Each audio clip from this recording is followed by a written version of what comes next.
അമ്മാളുകുട്ടി കൊലക്കേസ് 1987 ഡിസംബർ 24. തിരുവല്ല ടൗണിൽ ക്രിസ്മസ് തിരക്ക്. എങ്ങും ആഹ്ലാദം നിറഞ്ഞു പൊങ്ങുന്നു. വൈകിട്ട് 5 മണിയോടെയാണ് 2 വെടിയുണ്ടകൾ ആ സുന്ദരമായ ശരീരത്തെ ചിതറിച്ചു കളഞ്ഞത്.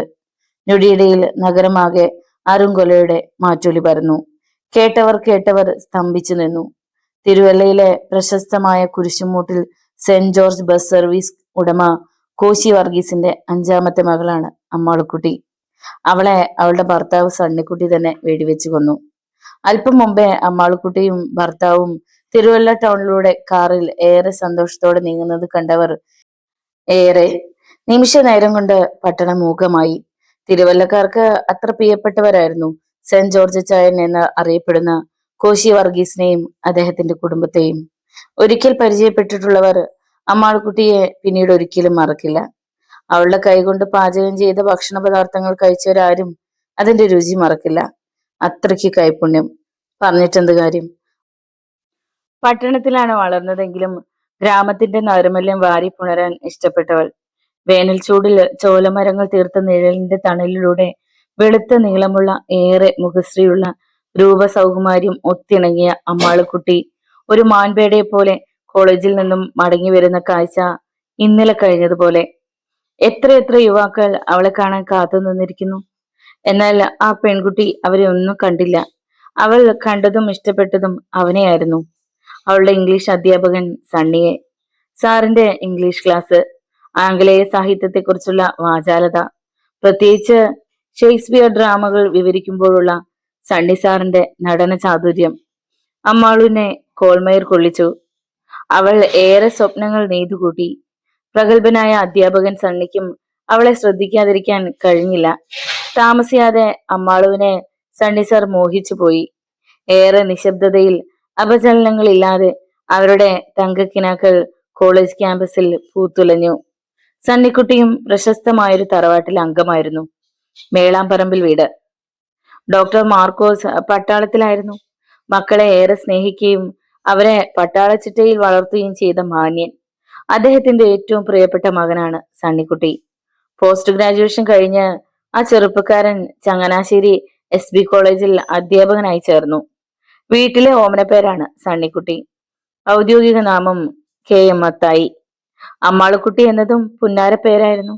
അവളുടെ യഥാർത്ഥ പേര് KP മറിയാമ്മ എന്നായിരുന്നു.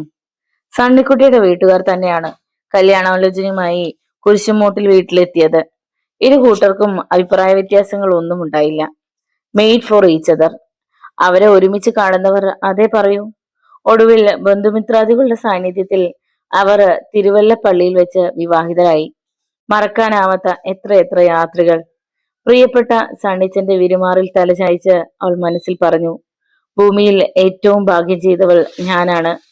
എല്ലാറ്റിനും നല്ലവനായ ദൈവത്തിന് നന്ദി പറയുന്നു. അങ്ങനെ ഇരിക്കുകയാണ് സണ്ണി സാറിന് ജോലി നഷ്ടമാകുന്നത്. തന്റെ ക്ലാസ്സുകളിൽ മതിമറന്നിരിക്കുന്ന കുട്ടികളിൽ കമ്മ്യൂണിസ്റ്റ് ആശയങ്ങൾ കുത്തിവെക്കാൻ സണ്ണിക്കുട്ടി എന്ന KM മത്തായി ശ്രമിക്കുന്നുവോ എന്ന് കോളേജ് മാനേജ്മെന്റിന് സംശയം. അതിനായി ആരും അറിയാതെ ഈ ലെക്ചററെ നിരീക്ഷിച്ചു. ക്ലാസുകൾ ശ്രദ്ധിച്ചു. സണ്ണിക്കുട്ടിയുടെ കൂട്ടുകെട്ടുകൾ അന്വേഷിച്ചു. ഒടുവിൽ ചിലതെല്ലാം അവർ കണ്ടെത്തി. സണ്ണി സാർ സ്ഥിരമായി ചില രഹസ്യ ക്യാമ്പുകളിൽ പോകുന്നു. പിന്നെ സ്ഥിരം മദ്യപാനിയാണ്. അതറിഞ്ഞതോടെ സഹപ്രവർത്തകർ രഹസ്യമായി കള്ളുമത്തായി എന്ന ഓമനപ്പേര് സണ്ണി സാറിന് നൽകി. ഒരു കമ്മ്യൂണിസ്റ്റ് ചിന്താഗതിക്കാരനായ ഫുൾ ടൈം മദ്യപാനിയെ ഈ കോളേജിന് വേണ്ട, അധികാരികൾ ശക്തമായ ഭാഷയിൽ പറഞ്ഞു. തല താഴ്ത്തി ഓച്ചാനിച്ചു നിൽക്കാൻ സണ്ണി സാറിന്റെ ആത്മാഭിമാനം സമ്മതിച്ചില്ല. അദ്ദേഹം തല ഉയർത്തി നെഞ്ചു വിരിച്ച് തന്നെ ഇറങ്ങി നടന്നു. ഒരു മാപ്പ് എഴുതി കൊടുത്താൽ ജോലിയിൽ തുടരാം എന്ന് പറഞ്ഞവരുടെ മുഖത്ത് കാർക്കിച്ച് തുപ്പിക്കൊണ്ടാണ് സണ്ണി സാർ ഇറങ്ങി നടന്നത്. ഈ വിവരം അമ്മാളും അറിയുമ്പോൾ പൊട്ടിത്തെറിക്കുമെന്ന് കരുതിയ സണ്ണി സാറിനെ അമ്പരപ്പിച്ചുകൊണ്ട് അവൾ വാരിപ്പുണർന്നപ്പോൾ അയാളുടെ കണ്ണ് നനഞ്ഞു. എനിക്കെന്റെ സണ്ണിച്ചായനെ തിരിച്ചു കിട്ടിയിരിക്കുന്നു. എന്റെ പ്രിയപ്പെട്ടവൻ ഇനി എനിക്ക് മാത്രമാണ്, അമ്മാള് പറഞ്ഞു. അവന്റെ സാന്നിധ്യം അവൾക്ക് സായുജ്യമായിരുന്നു. ആ സായുജ്യം പകർന്ന ജീവിതവും ആനന്ദം തന്നെ. സ്വപ്നം നെയ്യാൻ തുടങ്ങിയ കാലത്ത് തന്നെ തന്റെ മനസ്സിന്റെ ചില്ലുജാലകത്തിൽ ചേക്കേറിയവനെ തന്നെ ജീവിത സഖാവായി കിട്ടിയതിന്റെ മഹാഭാഗ്യം ആസ്വദിക്കുകയായിരുന്നു അവൾ. പക്ഷെ എല്ലാ സൗഭാഗ്യങ്ങളും എത്ര പെട്ടെന്നാണ് പൊട്ടിത്തകർന്നത്. സ്നേഹം വാരി വിതറിയ അമ്മാളുവിനെ സണ്ണി പീഡനങ്ങൾ കൊണ്ട് പൊറുതിമുട്ടിച്ചു. അവരുടെ പ്രിയപ്പെട്ട മക്കൾ ഈ അപസ്വരങ്ങൾക്കിടയിൽ കിടന്ന് പൊറുതിമുട്ടി. ഒന്ന് ഒച്ച വെച്ച് കരയാൻ കൂടി ആ കുട്ടികൾക്ക് കഴിഞ്ഞില്ല. സണ്ണി അവരെ ഭീഷണിപ്പെടുത്തി. മിണ്ടിപ്പോകരുത്, കൊന്നുകളയും. അമ്മച്ചിയെ തല്ലരുതെന്ന് കെഞ്ചിയ കുഞ്ഞുങ്ങൾ പിന്നെ ശ്വാസമടക്കി വിതുമ്പി നിന്നു. സന്തോഷത്താൽ ഭൂമിയെ പറുദീസയാക്കേണ്ട ആ വീട് ചെകുത്താന്റെ ആലയമായി മാറി. എല്ലാത്തിനും കാരണക്കാരി അവളായിരുന്നു.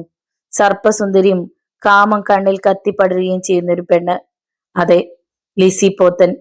ഇരുണ്ടു ചുരുണ്ട കാർക്കൂന്തൽ, ഓളം വെട്ടുന്ന നിതംബങ്ങൾ, ആരെയും മോഹിപ്പിക്കുന്ന കാൽവെണ്ണകൾ, ഒറ്റ നോട്ടത്തിൽ തന്നെ പുരുഷന്റെ നെഞ്ചിടിപ്പ് വർദ്ധിപ്പിക്കുന്ന പെണ്ണ്. അവളാണ് അമ്മാവളുവിന്റെയും കുടുംബത്തിന്റെയും സമാധാനം നഷ്ടപ്പെടുത്തിയത്. കോളേജിലെ ജോലി നഷ്ടപ്പെട്ട സണ്ണിക്കുട്ടി വിരസതയകറ്റാൻ ഒരു വഴി കണ്ടെത്തി. തനിക്ക് അറിയാവുന്ന തൊഴിൽ ഭംഗിയായി ചെയ്യാൻ ഉതകുന്ന ഒരു പദ്ധതി. സുഹൃത്തുക്കളും പല മാതാപിതാക്കളും അതിനെ പ്രോത്സാഹിപ്പിച്ചു. അങ്ങനെയാണ് ഒരു ട്യൂട്ടോറിയൽ സണ്ണി തുടങ്ങുന്നത്. തിരുവല്ല കവലയിൽ തന്നെ അതിനു പറ്റിയ ഇടം കണ്ടെത്തി. താമസിയാതെ ഒരു ബോർഡ് അവിടെ ഉയർന്നു. സണ്ണീസ് ട്യൂട്ടോറിയൽ. പെട്ടെന്ന് തന്നെ ട്യൂട്ടോറിയൽ പ്രശസ്തി നേടി. അവിടെ പഠിക്കാനെത്തിയ വിദ്യാർത്ഥിനികൾ പഠനത്തിൽ മികവ് തെളിയിച്ചു. പരീക്ഷകൾ നിഷ്പ്രയാസം ജയിച്ചു കയറി. ഒരു പ്രഭാതത്തിൽ സണ്ണിക്കുട്ടി അമ്മാളുവിന്റെ കയ്യിൽ നിന്ന് ചൂടുള്ള ചായയും വാങ്ങിക്കുടിച്ച് ഉന്മേഷവനായി ട്യൂട്ടോറിയൽ എത്തുമ്പോൾ ഒരു പിതാവും പുത്രിയും അദ്ദേഹത്തെ കാണാനായി നിൽക്കുന്നു. പിതാവിന്റെ കയ്യിൽ ഒരു കത്തുണ്ട്. സണ്ണിക്ക് വേണ്ടപ്പെട്ട ഒരു സുഹൃത്തിന്റെ റെക്കമെൻഡേഷൻ ലെറ്റർ. BA പരീക്ഷ എഴുതിയ മകൾക്ക് ഇംഗ്ലീഷ് കിട്ടിയില്ല. അവക്ക് പ്രൈവറ്റായി ട്യൂഷൻ എടുക്കണം. അയ്യോ, സമയം തീരെയില്ല, സണ്ണി പറഞ്ഞൊഴിയാൻ നോക്കി. അയ്യോ, അങ്ങനെ പറയരുത്. സാർ ഒന്ന് സഹായിച്ചേ പറ്റൂ. ഞാൻ ഇവളെ സാറെ ഏൽപ്പിക്കുകയാണ്, ആ പിതാവ് പറഞ്ഞു. സണ്ണി ആ പെണ്ണിനെ ഒന്ന് നോക്കി. 4 മിഴികൾ തമ്മിലിടഞ്ഞു. മനോഹരമായ അവളുടെ ആ കണ്ണുകളിലേക്ക് ഒന്നുകൂടി നോക്കാൻ സണ്ണിക്ക് തോന്നി. സണ്ണി സാറിന്റെ ആ മോഹം ഒരു അഭിനിവേശമായി. ഒടുവിൽ ആ കണ്ണുകൾ അയാൾക്ക് ആനന്ദലഹരിയായി. മുല്ലപ്പള്ളി സ്വദേശിനിയാണ് ലിസി പോത്തൻ. അവക്ക് വേണ്ടി ദിവസത്തിൽ 1 മണിക്കൂർ നീക്കിവെക്കാൻ സണ്ണി തയ്യാറായി. 4-5 മാസം കഴിഞ്ഞപ്പോഴേക്കും സണ്ണി സാറിന്റെ സമയത്തിലേറെയും അപഹരിക്കാൻ ലിസി പോത്തിന് കഴിഞ്ഞു. ഇതോടെ മറ്റു കുട്ടികൾ മുറുമുറുക്കാൻ തുടങ്ങി.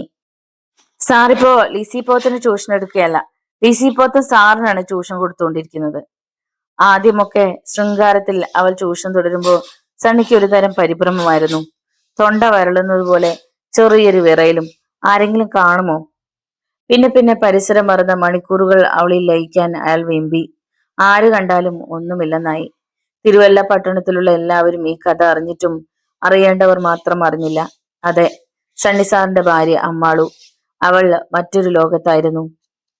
തന്റെ പ്രിയപ്പെട്ടവന്റെ പ്രേമസല്ലാപങ്ങൾ പഴയതുപോലെ തീവ്രമല്ലെന്ന് അവൾക്ക് എപ്പോഴൊക്കെയോ തോന്നി തുടങ്ങി. അതെല്ലാം തോന്നലുകൾ മാത്രമാണെന്ന് ആ നിർമ്മലയായ ഭാര്യ വിശ്വസിച്ചു. വീട്ടിൽ നിന്ന് ഭർത്താവിനോടൊപ്പം അല്ലാതെ അവൾ എങ്ങും പോകാറില്ല. വീട്ടിൽ ഡോക്ടർ മാർക്കോസ് ഉണ്ട്. പട്ടാളത്തിൽ നിന്നും പിരിഞ്ഞ അമ്മായിയപ്പന് വീട്ടിലും പട്ടാള ചിട്ടയായിരുന്നു. ആരും ഏറെ ഉച്ചത്തിൽ സംസാരിക്കരുത്. സ്ത്രീകൾ ആവശ്യമുണ്ടെങ്കിൽ മാത്രമേ പൂമുഖത്ത് വരാവൂ. കൃത്യസമയങ്ങളിൽ ഭക്ഷണം. ഈ പട്ടാള ചിട്ട അമ്മാളുവിനെ ആദ്യകാലങ്ങളിൽ ഏറെ അലട്ടിയിരുന്നു. അവളുടെ വീട്ടിലാണെങ്കിൽ നേരെ മറിച്ചായിരുന്നു. വീട് എപ്പോഴും ശബ്ദമയമായിരിക്കും. ഉച്ചത്തിൽ സംസാരിക്കാം, ആരുമായും ഇടപഴകാം, പാട്ടുപാടാം. അമ്മാളുവിന്റെ അമ്മയാണെങ്കിൽ അറിയപ്പെടുന്ന ഒരു രാഷ്ട്രീയ പ്രവർത്തകയായിരുന്നു. അമ്മയുടെ രാഷ്ട്രീയ പ്രവർത്തനം മകളെയും പൊതുപ്രവർത്തനത്തിന് പ്രേരിപ്പിച്ചിരുന്നു. ഇതൊന്നും വ്യവസായിയായ പിതാവിന് പ്രശ്നമായിരുന്നില്ല. അമ്മാളുവിനെ സണ്ണി വിവാഹം കഴിക്കുമ്പോൾ അവൾ കോൺഗ്രസ് പാർട്ടിയുടെ വനിതാ വിഭാഗം നിയന്ത്രിച്ചിരുന്ന തിരുവല്ല താലൂക്ക് മദ്യവർജന പ്രസ്ഥാനത്തിന്റെ ചെയർപേഴ്സൺ ആയിരുന്നു. വിവാഹത്തിന് ശേഷവും തന്നെ സാമൂഹിക പ്രവർത്തനത്തിന് വിടണമെന്ന് അവൾ പറഞ്ഞിരുന്നു. പുരോഗമന ആശയക്കാരനായിരുന്ന സണ്ണിക്ക് അതിൽ എതിർപ്പുണ്ടായിരുന്നില്ല. എന്നാൽ സണ്ണിയുടെ ഭാര്യയായി വീട്ടിലെത്തിയപ്പോഴല്ലേ പട്ടാള ചിട്ടകൾ ഓരോന്നായി മനസ്സിലായത്. ആദ്യമെല്ലാം വലിയ വീർപ്പുമുട്ടലായിരുന്നു അവക്ക്. പിന്നീടെല്ലാം ഒരു ശീലമായി. അതുകൊണ്ട് തന്നെ പുറം ലോകത്തെ വിശേഷങ്ങൾ ഏറെയൊന്നും അവൾ അറിഞ്ഞിരുന്നില്ല. എന്നാൽ അവളുടെ സഹോദരന്മാരും അപ്പനുമൊക്കെ ചില വർത്തമാനങ്ങൾ കേട്ടു. അവളുടെ ദുർവിധി ഓർത്ത് ആരും കാണാതെ അവളുടെ മാതാപിതാക്കൾ ഏറെ കരഞ്ഞു. വഴിപാടുകൾ ഏറെ നടത്തി. സണ്ണീസ് ട്യൂട്ടോറിയൽ പഠിക്കുന്ന വിദ്യാർത്ഥിനികൾ ചിലപ്പോഴൊക്കെ തങ്ങളുടെ പ്രിയപ്പെട്ട സാറിന്റെ വീട്ടിലെത്താറുണ്ട്. വല്ലപ്പോഴും വരുന്ന ആ കുട്ടികളാണ് പുറം ലോകവുമായുള്ള ഏകബന്ധം. സണ്ണി തന്നെയാണ് ആ പതിവിന് തുടക്കമിട്ടത്. അമ്മാളുകുട്ടി ഒറ്റയ്ക്കല്ലേ, അവൾക്കൊരു നേരം പോക്കായിരിക്കുമെന്ന് വിശാല മനസ്കനായ സണ്ണി കരുതി. ഒരു നാൾ കൂട്ടുകാരികളോടൊത്ത് ഒരു പെൺകുട്ടി എത്തി. അവളുടെ പേര് ലിസി പോത്തൻ. പ്രഥമ ദൃഷ്ടിയെ കണ്ടപ്പോൾ ഒരു നല്ല കുട്ടി എന്ന് തന്നെയാണ് അമ്മാളുവിന് തോന്നിയത്. വിനയമുള്ള സുന്ദരിയായ ലിസി. നാളുകൾ നീങ്ങിയപ്പോൾ അവളുടെ വിനയം എങ്ങോ പോയി മറഞ്ഞു. എന്തോ ഒരു അധികാരാവസ്ഥയോടുള്ള പെരുമാറ്റം. ഒരു ദിനം ലിസി പോത്തൻ വന്നുപോയതോടെ അമ്മാളുക്കുട്ടിയുടെ സ്വസ്ഥത നഷ്ടമായതുപോലെ. അന്ന് ആദ്യമായി അമ്മാളുക്കുട്ടി സ്വന്തം കുഞ്ഞുങ്ങളോട് കയർത്ത് സംസാരിച്ചു. അമ്മയുടെ പെരുമാറ്റ രീതിയിൽ കുട്ടികൾ മിഴിച്ചിരുന്നു. ഒടുവിൽ ഭർത്താവ് എത്തി. ഊണ് വിളമ്പുന്നതിനിടയിൽ തെല്ലും അതൃപ്തി പ്രകടിപ്പിക്കാതെ തന്നെ അമ്മാള് പറഞ്ഞു, ഇവിടെ നിങ്ങൾ പഠിപ്പിക്കുന്ന പല കുട്ടികളും വരാറുണ്ട്. കൂട്ടത്തിൽ മറ്റൊരുത്തി, ആ ലിസി പോത്തൻ. നേര് പറ, അവൾ ആരാ? സണ്ണിക്ക് പെട്ടെന്ന് ഉത്തരം മുട്ടി. ഭാര്യയുടെ മുഖവരയില്ലാത്ത ഈ ചോദ്യം അയാളെ കുഴക്കി. എന്തായാലും മറ്റു കുട്ടികളെ പോലെ അല്ല ലിസി. നിങ്ങളുടെ ജീവിതത്തിൽ അവൾക്ക് എന്താ സ്ഥാനം? എന്തു പറ്റി? അസഹ്യതയോടെ സണ്ണി തിരക്കി. ഇന്ന് അവളിവിടെ വന്നു, നമ്മുടെ ബെഡ്റൂമിൽ കയറി. പിന്നെ എന്തോ അധികാരം പോലെ അവിടെ കിടന്നുറങ്ങി. മറ്റു പിള്ളേർക്ക് ആർക്കും തോന്നാത്ത തന്റെ ഇടം അവക്ക് എങ്ങനെ കിട്ടി? ഇനി പറ, അവൾ ആരാ? നിർത്ത് നിന്റെ അധിക പ്രസംഗം. സണ്ണി ക്ഷുഭിതനായി. ഞാൻ ചോദിച്ചതിന്റെ ഉത്തരമല്ല അത്. അവളും വിട്ടുകൊടുത്തില്ല. ഒന്നും പറയാതെ ചോറൂണ് മതിയാക്കി സണ്ണി എഴുന്നേറ്റ് പോയി. അവിടെ മുതൽ ആ വീട്ടിൽ കലിയുടെ ബാധ ഏറി. 2 നാൾ കഴിഞ്ഞ് അമ്മാളു ട്യൂട്ടോറിയലിൽ എത്തി. അന്ന് സണ്ണി അവിടെ ഉണ്ടായിരുന്നില്ല. ലിസി പോത്തനും അവിടെ ഉണ്ടായിരുന്നില്ല. അമ്മാളു തന്റെ സ്വന്തം വീട്ടിലേക്കാണ് പോയത്. അവളുടെ അമ്മച്ചി കാര്യങ്ങളെല്ലാം അവളോട് പറഞ്ഞു. അത് അത്രയും വിശ്വസിക്കാനായില്ല. എല്ലാം കലങ്ങി തെളിയുമെന്ന ഉത്തമ വിശ്വാസത്തോടെ തന്നെ അവൾ വീട്ടിലേക്ക് മടങ്ങി. യാത്രക്കിടെ തൊട്ടു മുന്നിൽ ഒരു കാർ. അവൾ ഞെട്ടിപ്പോയി. അതിൽ തന്റെ എല്ലാമായി സണ്ണിയും പിന്നെ ലിസി പോത്തനും. അത് കണ്ടു നിൽക്കാനുള്ള ശക്തിയില്ലാതെ അമ്മാളു റോഡിൽ കുഴഞ്ഞു വീണു. ഇത് കണ്ട ചില പരിചയക്കാർ അവളെ താങ്ങിയെടുത്ത് സ്വന്തം വീട്ടിലെത്തിച്ചു. അല്പം മുമ്പ് നടന്നുപോയ മകളെ താങ്ങി പിടിച്ചു കൊണ്ടുവരുന്നത് കണ്ട് അമ്മാളുവിന്റെ അമ്മച്ചി അന്തം വിട്ടുനിന്നു. ഉടനെ ആരോ ഡോക്ടറെ കൊണ്ടുവന്നു. അദ്ദേഹം പരിശോധിച്ചിട്ട് പറഞ്ഞു, സാരമില്ല, പെട്ടെന്നൊരു ഷോക്ക്, പേടിക്കാനൊന്നുമില്ല. ഡോക്ടർ എന്തോ മരുന്ന് കൊടുത്തു. ആളുകൾ പോയി കഴിഞ്ഞപ്പോ അമ്മ ചോദിച്ചു, നിനക്ക് എന്തു പറ്റി മോളെ? അമ്മാളു ഒരുവിധം എഴുന്നേറ്റിരുന്നു. വിദൂരതയിൽ എവിടെയോ ദൃഷ്ടി ഉറപ്പിച്ച് അവൾ അങ്ങനെ ഇരുന്നു. നിനക്ക് വീട്ടിൽ പോകണ്ടേ? അമ്മ വീണ്ടും ചോദിച്ചു. ഇല്ല, ഞാനിനി പോകുന്നില്ല. അപ്പൊ നിന്റെ മക്കൾ? പോയി തൊലയട്ടെ. ഞാൻ മക്കളുമായിട്ടല്ലല്ലോ അങ്ങോട്ട് പോയത്. പിന്നീട് ആരും ഒന്നും പറഞ്ഞില്ല. ഏറെ തളർന്നത് സെന്റ് ജോർജ് അച്ചായനായിരുന്നു. തന്റെ മകളുടെ വിധിയോർത്ത് അയാൾ ദുഃഖത്തോടെ ഇരുന്നു. കണക്കുകൂട്ടലെല്ലാം തെറ്റിയ ദുഃഖം. ഇത്ര ആഭാസനായി പോയല്ലോ തന്റെ മരുമകൻ. എന്തൊക്കെ കഥകളാണ് പട്ടണവാസികൾ പറയുന്നത്.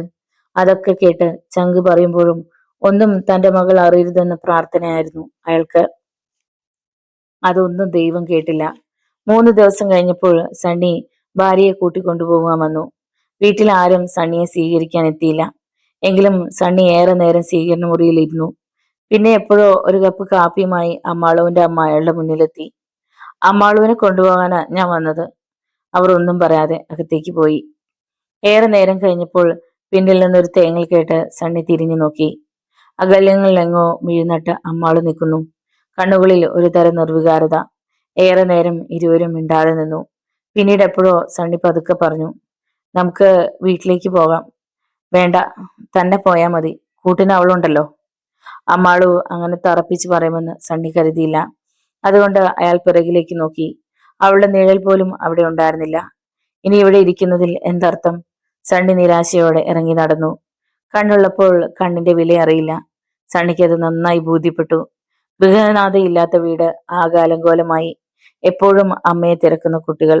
അവരുടെ ദിനചര്യകൾ താറുമാറായി. പിതാവിന്റെ പട്ടാളച്ചിട്ടയിലുള്ള മൂളലും നോട്ടവും ഏറിയപ്പോഴാണ് സണ്ണി അമ്മാളുവിനെ വിളിക്കാൻ പോയത്. അതിങ്ങനെയായി. താൻ ചെല്ലുമ്പോൾ അമ്മാളു കൂടെ വരുമെന്ന് തന്നെയാണ് സണ്ണി കരുതിയത്. അയാൾക്ക് വല്ലാത്ത ശൂന്യത അനുഭവപ്പെട്ടു. കഴിഞ്ഞ 3 ദിനങ്ങളിലും ലിസി പോത്തൻ സണ്ണിയെ ചുറ്റി വരിഞ്ഞിരുന്നു. പക്ഷെ സണ്ണിക്ക് തെല്ലും ആനന്ദം തോന്നിയില്ല.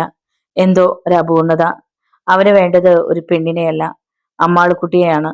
ലിസി അവന് കേവലം ഒരു പെണ്ണു മാത്രമാണെന്നും തന്റെ ജീവിതം അമ്മാളുവിലൂടെയാണെന്നും അവൻ ആദ്യമായി മനസ്സിലായി. വികാരവും വിവേകവും തമ്മിലുള്ള ഏറ്റുമുട്ടലിൽ അയാളുടെ മനസ്സ് വിവേകത്തിന്റെ ഭാഗത്തേക്ക് നീങ്ങി. ഇപ്പോ മനസ്സ് മാത്രമല്ല, ശരീരവും അമ്മാളുവിന്റെ സാമീപ്യത്തിനായി വെമ്പി. എന്തു ചെയ്തിട്ടാണെങ്കിലും അമ്മാളുവിനെ കൂട്ടിക്കൊണ്ടുവരണം. അവൻ ചാടിപ്പടന്ന് എഴുന്നേറ്റു. എവിടെ നിന്നോ പാതിര കോഴി കൂവുന്നു. പുറത്തേക്കുള്ള വാതിൽ തുറന്ന് അയാൾ ആ രാത്രിയിൽ തന്നെ അമ്മാളുവിന്റെ വീട്ടിലേക്ക് പോകാൻ ഒരുങ്ങി. അപ്പോഴാണ് പിന്നിൽ നിന്ന് ഘനഗംഭീരമായ ശബ്ദത്തിൽ ഒരു വിളി. എടാ സണ്ണി! ഞെട്ടിത്തിരിഞ്ഞ് പിന്നിലേക്ക് നോക്കിയ സണ്ണി അയാളുടെ പിതാവിനെ കണ്ടു. നീ എങ്ങോട്ട് പോകാൻ ഒരുങ്ങുന്നു? അമ്മാളുവിനെ വിളിക്കാൻ. അതിനല്ലേ നീ കാലത്ത് പോയത്? അയാൾ മറുപടി ഒന്നും പറഞ്ഞില്ല. രാവിലെ പോയപ്പോ ഡാഡിയോട് കാര്യങ്ങൾ പറഞ്ഞിരുന്നു. അതുകൊണ്ടാണിപ്പോ മൗനം പാലിച്ചത്. ആണുങ്ങളായ ആണത്തം വേണം, അല്ലാത്തവൻ വ്യഭിചരിക്കാൻ പോകരുത്. അത്രയും പറഞ്ഞിട്ട് പട്ടാളച്ചിട്ടയോടെ അദ്ദേഹം ചവിട്ടിക്കയറിപ്പോയി. സണ്ണി തിരിഞ്ഞു നടന്നു.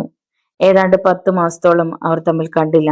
ഇതിനകം മക്കൾ അമ്മാളുവിനോടൊപ്പം താമസമാക്കിയതുകൊണ്ട് അവക്കേറെ വിരസതയൊന്നും തോന്നിയില്ല. അല്ലെങ്കിൽ കഴിഞ്ഞതൊന്നും അവൾ ഓർക്കാതിരിക്കാൻ ശ്രമിച്ചു. എങ്ങനെയെങ്കിലും ഒരു ജോലി ശരിയാക്കിയെടുക്കണം, അതുമാത്രമായി അവളുടെ ചിന്ത. ടൈപ്പ് റൈറ്റിംഗും ഷോർട്ട് ഹാൻഡും പഠിക്കാൻ തുടങ്ങി. എന്നാൽ സണ്ണി സാറിന്റെ നില ഏറെ പരിതാപകരമായിരുന്നു. അവനോട് തന്നെ ഒരുതരം വെറുപ്പ് തോന്നി. ദിനചര്യകൾ തെറ്റി. ഒന്നിലും ഒരു താല്പര്യവുമില്ല.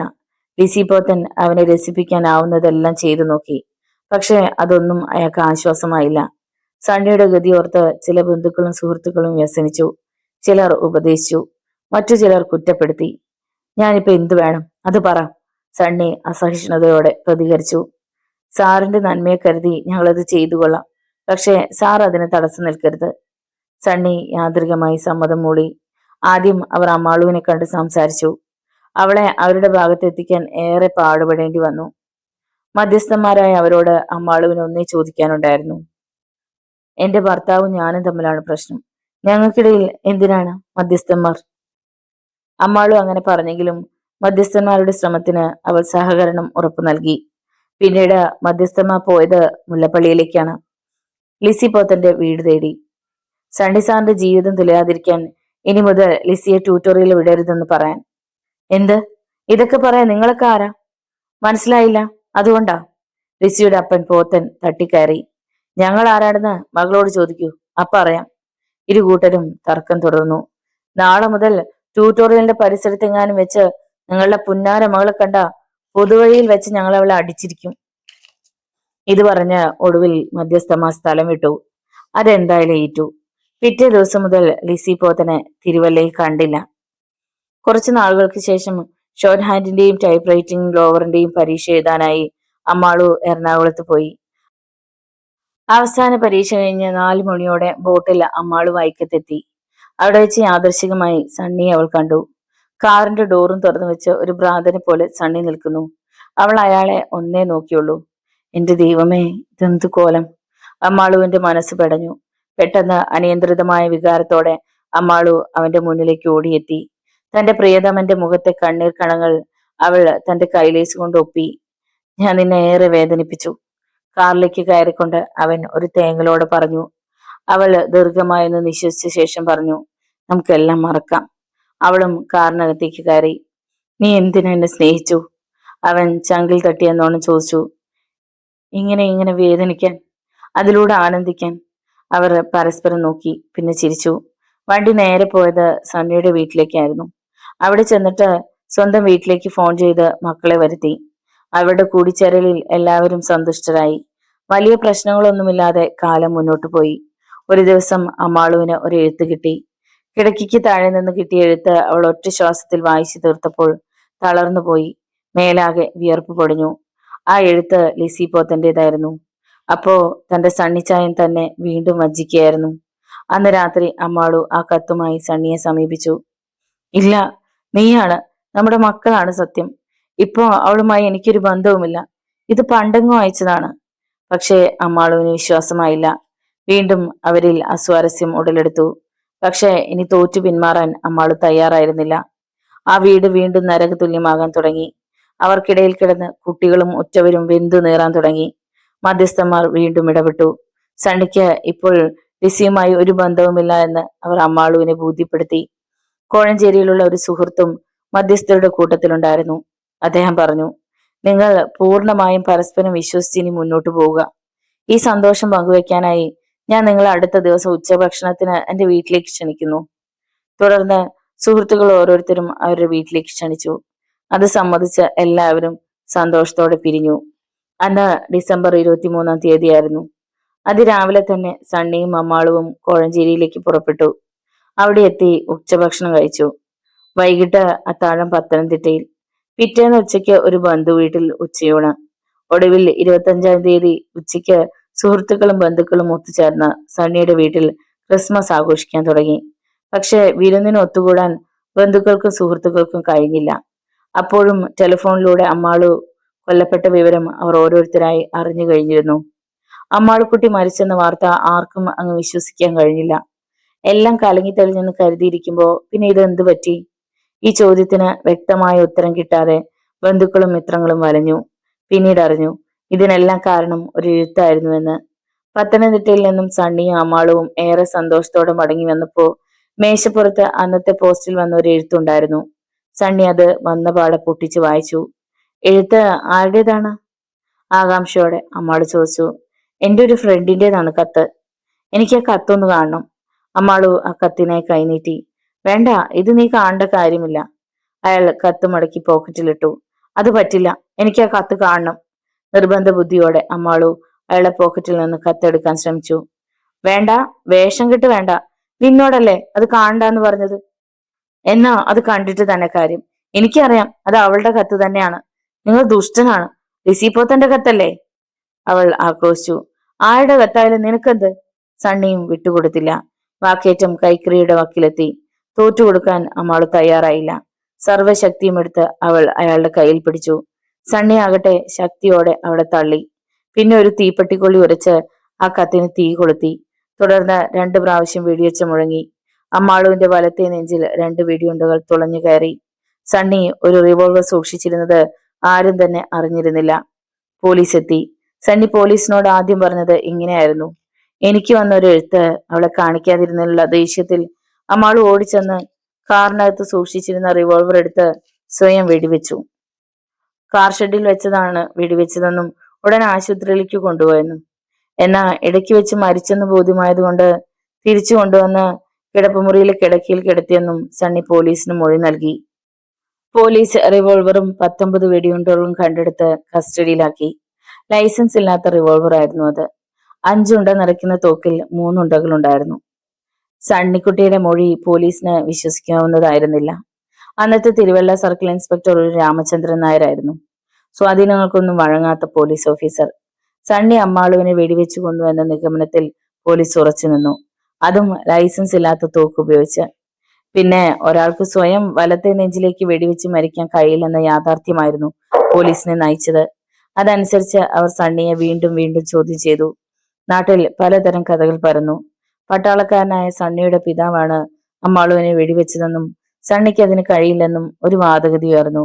ഒടുവിൽ സണ്ണി സ്വയം കുറ്റമേറ്റതോടെ കെട്ടുകഥകൾക്ക് ശമനമായി. പെട്ടെന്ന് അങ്ങനെ ചെയ്യാൻ തോന്നി.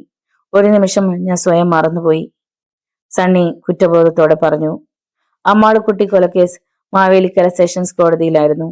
പ്രസിദ്ധ വക്കീലായ എം സുകുമാരൻ നായരായിരുന്നു സണ്ണിക്ക് വേണ്ടി കോടതിയിൽ ഹാജരായത്. പോലീസിന്റെ വാദമുഖങ്ങളെ സമർത്ഥമായി അദ്ദേഹം ഖണ്ഡിച്ചു. കേസിന്റെ വാദം കേൾക്കാൻ വൻ ജനാവലി കോടതി മുറ്റത്ത് തടിച്ചുകൂടി. സണ്ണി അമ്മാളു ദമ്പതിമാരുടെ 3 കുഞ്ഞുങ്ങളെയും കോടതി വിസ്തരിച്ചു. അവരാണ് അക്ഷരാർത്ഥത്തിൽ ധർമ്മസങ്കടത്തിലായത്. കോടതി ചേംബറിൽ ആ കുട്ടികളെ വരുത്തി ചോദിച്ചു. മമ്മിയെ ഡാഡി വെടിവെക്കുന്നത് നിങ്ങൾ കണ്ടോ? കണ്ടില്ല എന്നായിരുന്നു അവരുടെ മറുപടി. തികച്ചും സത്യസന്ധമായ മറുപടിയായിരുന്നു അത്. മമ്മിയും ഡാഡിയും വഴക്ക് കൂടുമ്പോ അവർ പേടിയോടെ ഏതെങ്കിലും മൂലകളിൽ ഇറുകെ കണ്ണടച്ചിരിക്കുമായിരുന്നു. അന്നും അത് തന്നെ സംഭവിച്ചു. വെടി പൊട്ടുന്ന ഒച്ച കേട്ടിട്ടും പുറത്തേക്ക് ഇറങ്ങിയില്ലേ നിങ്ങൾ? ജഡ്ജി ചോദിച്ചു. ഇല്ല, ഒരു വലിയ ശബ്ദം കേട്ടു. മമ്മിയെ ഡാഡി തല്ലുകയാവെന്ന് കരുതി പേടിച്ച് കണ്ണുകൾ ഇറുക്കി അടച്ചു. മുതിർന്ന കുഞ്ഞിന്റെ ഈ നിഷ്കളങ്കമായ ഉത്തരം കേട്ട് ജഡ്ജി കുറച്ചു നേരം നിശബ്ദനായി. സണ്ണി ക്രോസ് വിസ്താരത്തിനിടെ കുറ്റം നിഷേധിച്ചു. അമ്മാളുവിനെ കൊല്ലുന്നതിനെ കുറിച്ച് തനിക്ക് ചിന്തിക്കാൻ പോലും കഴിയുകയില്ലെന്നും അവളെ താൻ അത്രമാത്രം സ്നേഹിച്ചിരുന്നുവെന്നും അയാൾ പറഞ്ഞു. ഓടിച്ചെന്ന് തടയുന്നതിന് മുമ്പ് അവൾ അത് ചെയ്തു. ഇതിനു വേണ്ടിയാണ് അവൾ കാർ ഷെഡിലേക്ക് പോയതെന്ന് തനിക്ക് ഊഹിക്കാൻ പോലും കഴിഞ്ഞില്ല. വെടിവെച്ച് കേട്ട് ഓടിച്ചെന്നപ്പോ അവൾ നിലത്ത് കിടന്ന് പിടയുകയായിരുന്നു. കോടതിയിൽ വിങ്ങിപ്പൊട്ടുന്ന ഹൃദയഭാരത്തോടെ സണ്ണി പറഞ്ഞു. പ്രോസിക്യൂഷൻ അതിനെ ആത്മവഞ്ചനയുടെ പൊയ്മുഖം എന്ന് വിശേഷിപ്പിച്ചു. സാധാരണ തോക്ക് ആരും കാറിന്റെ ഡിക്കിയിൽ സൂക്ഷിക്കാറില്ല. ഇവിടെ അങ്ങനെ സൂക്ഷിച്ചു എന്ന് പറയുന്നത് വിശ്വസിക്കാൻ പ്രയാസമുണ്ട്. തോക്ക് കാറിന്റെ ഡിക്കിയിൽ സൂക്ഷിച്ചിരുന്നുവെങ്കിൽ നേരത്തെ തന്നെ ഭാര്യയെ കൊല്ലാൻ സണ്ണി തീരുമാനിച്ചിരിക്കണമെന്നും ദൂരെ എവിടെയെങ്കിലും വച്ച് കൊല്ലാൻ പരിപാടി ഇട്ടുകൊണ്ടായിരിക്കണം അവർ യാത്രയ്ക്ക് പോയതെന്നും പ്രോസിക്യൂഷൻ വാദിച്ചു. തുടർന്ന് ലിസി പോത്തനെയും കോടതി വരുത്തി. അവരെ വിസ്തരിച്ച ദിവസത്തിൽ അക്ഷരാർത്ഥത്തിൽ കോടതി പരിസരം മനുഷ്യ മഹാസമുദ്രമായി. സണ്ണി സാറുമായി അടുപ്പമുണ്ടെന്നും സാറ് സമ്മതിച്ചാൽ അദ്ദേഹത്തെ വിവാഹം കഴിക്കാൻ സന്തോഷമേ ഉള്ളൂവെന്നും അവൾ കോടതിയോട് തുറന്നു പറഞ്ഞു. കേട്ടുനിന്നവർ മൂക്കത്ത് വിരൽ വെച്ചു പോയി. എല്ലാറ്റിനും കാരണം ഈ കാമഭ്രാന്തിയാണ്. ജനം മുറുമുറുത്തു. ഭാര്യയെ കൊല്ലാനൊന്നും സണ്ണി സാറിന് കഴിയില്ല, ലിസി പോത്തൻ തീർത്തു പറഞ്ഞു. വക്കീലന്മാരുടെ കുത്തി കുത്തിയുള്ള ചോദ്യങ്ങൾക്ക് അവൾ സധൈര്യം ഉത്തരം പറഞ്ഞു. ഒരു കൂസലും ഉണ്ടായിരുന്നില്ല. ഒടുവിൽ വിധി പ്രഖ്യാപന ദിവസം വന്നു. ഏവരെയും അമ്പരപ്പിച്ചുകൊണ്ടുള്ളതായിരുന്നു വിധി. സ്വന്തം ഭാര്യയെ വെടിവെച്ചു കൊന്ന മനുഷ്യനെ വെറുതെ വിട്ടിരിക്കുന്നു. ജനത്തിന് അത് ഉൾക്കൊള്ളാൻ കഴിഞ്ഞില്ല. അതെ, വിധിന്യായം അതായിരുന്നു. സണ്ണി ഭാര്യയെ വെടിവെച്ചു കൊന്നുവെന്ന് തെളിയിക്കാൻ പ്രോസിക്യൂഷന് കഴിഞ്ഞില്ലെന്ന് കോടതി വിധിച്ചു. വെറുതെ ഒരു ധാരണയുടെ അടിസ്ഥാനത്തിലാണ് ഈ കേസ്. അത് വെച്ചുകൊണ്ട് പ്രതിയെ ശിക്ഷിക്കാൻ കഴിയില്ലെന്ന് കോടതി പറഞ്ഞു. അക്കാലത്ത് ശാസ്ത്രീയമായി കേസ് തെളിയിക്കാനുള്ള വിദ്യകളൊന്നും കാര്യമായി ഉണ്ടായിരുന്നില്ല. മറ്റൊരാൾ വെടിവെച്ചതാണെങ്കിൽ അത് ഇത്ര അടി ദൂരെ നിന്നാണ് വെച്ചതെന്ന് വരെ ഇന്ന് കണ്ടെത്താൻ കഴിയുന്നുവെന്ന് വേറെ കാര്യം. സെഷൻസ് കോടതി വിധി അന്ന് സർക്കാരിന് സ്വീകാര്യമായിരുന്നില്ല. അവർ ഹൈക്കോടതിയിൽ അപ്പീൽ പോയി. ഒരു മാസത്തിലേറെ നീണ്ട വാദപ്രതിവാദങ്ങളോടെ കേസ് നടന്നു. കുറെ കൂടി വ്യാപകമായി വിസ്താരവും എതിർവിസ്താരവും അരങ്ങേറി. വിധിന്യായം വായിക്കും മുമ്പ് കുറ്റം സംശയാതീതമായി തെളിയിക്കാൻ പ്രോസിക്യൂഷന് കഴിഞ്ഞിരിക്കുന്നുവെന്നും അതുകൊണ്ട് പ്രതിയെ ശിക്ഷിക്കാതിരിക്കാൻ പഴുതുകളൊന്നും കാണുന്നില്ലെന്നും പറഞ്ഞ ശേഷം പ്രതിക്ക് എന്തെങ്കിലും പറയാനുണ്ടോ എന്ന് കോടതി ആരാഞ്ഞു. കോടതിയുടെ ചോദ്യത്തിന് സണ്ണി പ്രതിക്കൂട്ടിൽ നിന്ന് വിക്കി പറഞ്ഞു. ഒന്ന് മാത്രം പറയട്ടെ, എന്റെ മക്കൾക്ക് ഇനി ആരുമില്ല, അവരോട് കരുണ കാട്ടണം. കോടതി പൂർണ്ണ നിശബ്ദയിലാണ്ടു. പിന്നെ അരമണിക്കൂറിന് ശേഷമാണ് വിധിന്യായം വായിച്ചത്. വിധിന്യായത്തിൽ മക്കളോട് സ്വയം കരുണ കാട്ടാത്ത ഒരാൾക്ക് മറ്റൊരാൾ കരുണ കാട്ടണമെന്ന് പറയുവാൻ ധാർമ്മികമായി ബാധ്യതയില്ലെന്ന് പ്രത്യേകം പറഞ്ഞു. സ്വന്തം മക്കളോട് സ്നേഹമില്ലാത്ത ഒരാൾക്ക് അവരുടെ അമ്മയെ ഇങ്ങനെ കൊല്ലാൻ കഴിയൂ. അതുകൊണ്ട് കോടതിക്ക് പ്രതിയോട് കരുണ കാട്ടണമെന്ന് തോന്നുന്നില്ല. സെഷൻസ് കോടതി ഒരുതരം മുൻവിധിയോടെയാണ് കേസിനെ സമീപിച്ചതെന്നും ഹൈക്കോടതി വിധിന്യായത്തിൽ കുറ്റപ്പെടുത്തി. ഒരാൾക്ക് വലത്തെ നെഞ്ചിൽ എങ്ങനെ വെടിവെച്ച് മരിക്കാൻ കഴിയും? ഹൈക്കോടതി ചോദിച്ചു. അതുകൊണ്ട് തന്നെ പ്രതിയെ മരിക്കുന്നത് വരെ തൂക്കിക്കൊല്ലാനാണ് ഹൈക്കോടതി വിധിച്ചത്. ലൈസൻസ് ഇല്ലാത്ത തോക്ക് കൈവശം വെച്ചതിന് 6 മാസം കഠിന തടവും. വിധിന്യായം കേട്ട് സണ്ണി പ്രതിക്കൂട്ടിൽ പൊട്ടിക്കരഞ്ഞു. അപ്പീലിനുള്ള സാവകാശം കോടതി നൽകിയിരുന്നു. അതനുസരിച്ച് സണ്ണി സുപ്രീം കോടതിയിൽ അപ്പീലിന് പോയി. അവിടെയും സണ്ണിക്ക് നിരാശയായിരുന്നു ഫലം. ഹൈക്കോടതി ശിക്ഷ സുപ്രീം കോടതി ശരിവച്ചു.